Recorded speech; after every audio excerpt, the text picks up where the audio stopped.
What's up YouTube? Thanks for stopping by What's New Barbecue. My name's Kenneth and today we are going to be making a steak that I grabbed from Matador Prime Steak, and we're actually going to be using the salt brining process before we grill this steak.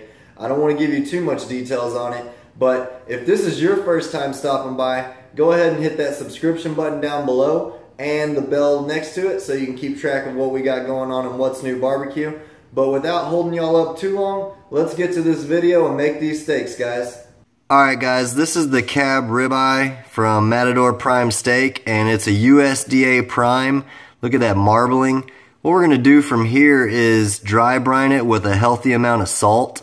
And what that salt will do is create a good seal and lock in those juices and flavors of this steak.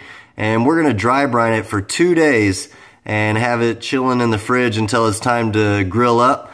I'm going to get this dry brine applied and I'll show y'all what it's looking like, and then after that we'll get it tossed in the fridge. Hang tight.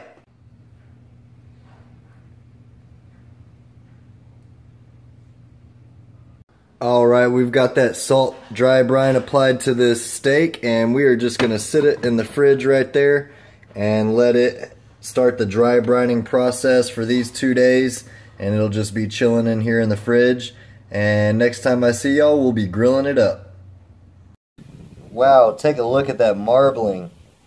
Reminder, this is a USDA Prime Steak that I got from Matador Prime Steak, and it's been salt brining for 3 days straight in the fridge, and it's time to toss it onto the Weber. Before we do that though, we're going to go ahead and hit it with a nice coating of this Soos Slap Yo Daddy Beef Championship Rub, the Moola beef rub. The information for that will be in the description box down below. Man, this steak's looking awesome. Alright guys, the Weber's up to temp. Let's go ahead and get this seasoned up. Alright guys, we've got this all seasoned up with Soos Moola beef rub, the Beef Championship Rub. And I'm going to let this sit for about 5 minutes and sweat into this steak before we toss it onto the Weber.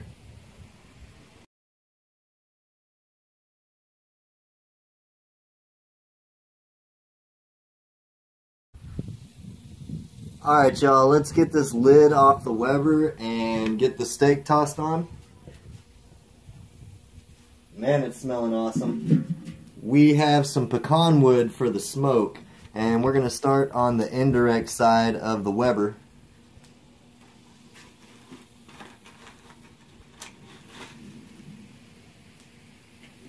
Put our steak right there.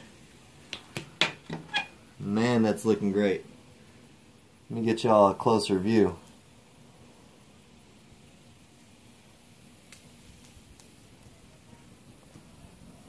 I'm going to go ahead and get this shut down and let the steak start cooking, and I will update y'all here in about 10 minutes. Hang tight. Alright guys, and it's time to give this steak a flip, but we're still going to keep it on the indirect side for the time being. It's not time to sear it up yet. Let's go ahead and get this lid off of it. Smells awesome. It's got a good smoke color going on it. We're going to flip that around and keep the bone side towards the fire. And get that shut right back down. And I will update y'all when it's time to sear it up. Alright guys, it's time to sear up this steak.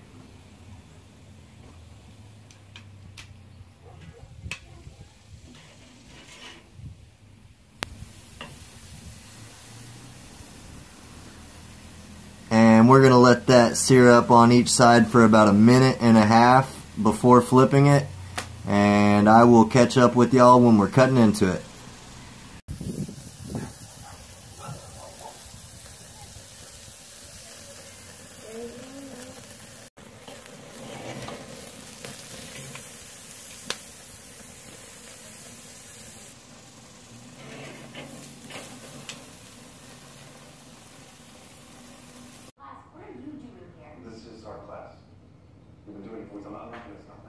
Alright guys, steak's done. Y'all saw it. It's close to medium rare, but probably closer to a medium. But that's okay, you can't win them all. It smells great. Let's give it a shot.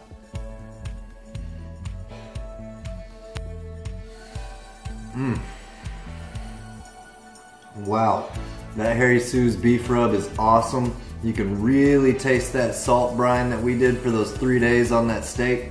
Man, there's a lot of flavor on this. If y'all got the time to set aside to do a salt brine on your steak for a day or two, I highly recommend it. You can really taste that salt that penetrated all the way through to the end of the meat. And like I said, that Harry Soos rub is just insanely good. I'll have his information down below in the description box. I appreciate y'all for stopping by and checking out What's New Barbecue. Until next time, y'all keep on barbecuing.